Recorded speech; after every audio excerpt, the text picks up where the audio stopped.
بسم اللہ الرحمن الرحیم۔ ہاروت اور ماروت کا قصہ۔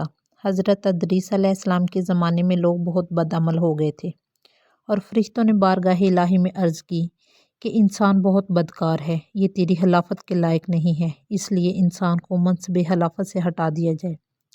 اللہ پاک کا ارشاد ہوا کہ انسان میں غصہ اور شہوت ہے جس کی وجہ سے وہ زیادہ گناہ کرتا ہے، اگر یہ چیزیں فرشتوں کو دے دی جائیں تو وہ بھی گناہگار ہو جائیں گے۔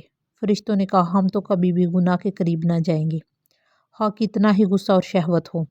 حکم ربی ہوا کہ اچھا تم فرشتے اپنی جماعت میں سے کوئی سے 2 فرشتے چن لو جو تمہارے خیال میں سب سے زیادہ پرہیزگار ہوں، پھر انہیں غصہ اور شہوت دے کر دنیا میں بھیجا جائے گا تاکہ انہیں آزمایا جا سکے۔ چنانچہ ہاروت اور ماروت جو بہت پرہیزگار فرشتے تھے منتخب ہو گئے اور انہیں غصہ اور شہوت دے کر شہر بابل میں اتار دیا گیا اور کہا گیا کہ تم دونوں قاضی بن کر لوگوں کے درمیان فیصلے کیا کرو اور شام کو اسم اعظم کے ذریعے واپس آسمان پر آ جایا کرو۔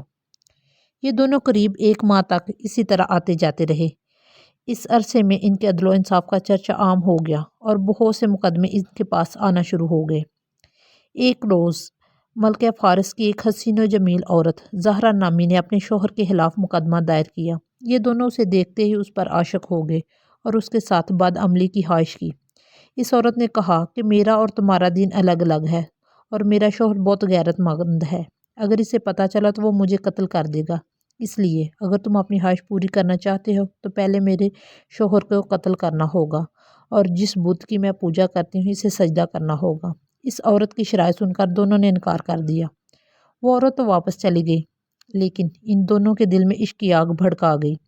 کچھ روز ان فرشتوں نے برداشت کیا لیکن ایک روز مجبور ہو کر اس عورت کو ملاقات کے لیے پیغام بھجوایا۔ اس نے فوراً ان دونوں کو ملنے کے لیے بلوا لیا۔ جب یہ دونوں وہاں پہنچے تو وہ خوب بناؤ سنگار کر کے بیٹھی تھی۔ اس نے کہا مجھے پتہ چلا ہے کہ تم دونوں اسم اعظم جانتے ہو، تو اپنی خواہش کے حصول کے لیے یا تو مجھے اسم اعظم بتا دو یا پھر اس بت کو سجدہ کرو یا میرے شوہر کو قتل کر دو یا پھر شراب پی لو۔ دونوں فرشتوں نے سوچا کہ اسم اعظم تو اسرار الہی ہے، اسے فاش نہیں کیا جا سکتا، اس طرح بت کو سجدہ کرنا یا کسی کو قتل کرنا بھی کبیرہ گناہ ہے، اس لیے چلو شراب لاؤ، ہم شراب پی لیتے ہیں۔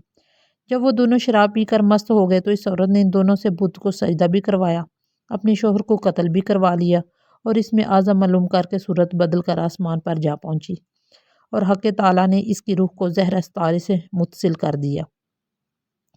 دوسری جانب جب ہاروت اور ماروت کو ہوش آیا تو وہ اسم اعظم بھول چکے تھے اور اپنے کیے پر نادم اور شرمندہ تھے۔ حق تعالیٰ نے فرشتوں سے فرمایا کہ انسان میری تجلی سے دور رہتا ہے لیکن یہ دونوں تو ہر شام حاضر بارگاہ ہوتے تھے، پھر بھی شہوت سے مغلوب ہو کر گناہ کر بیٹھے، تو اگر انسان سے گناہ سرزد ہوتا ہے تو اس میں تعجب کی کیا بات ہے؟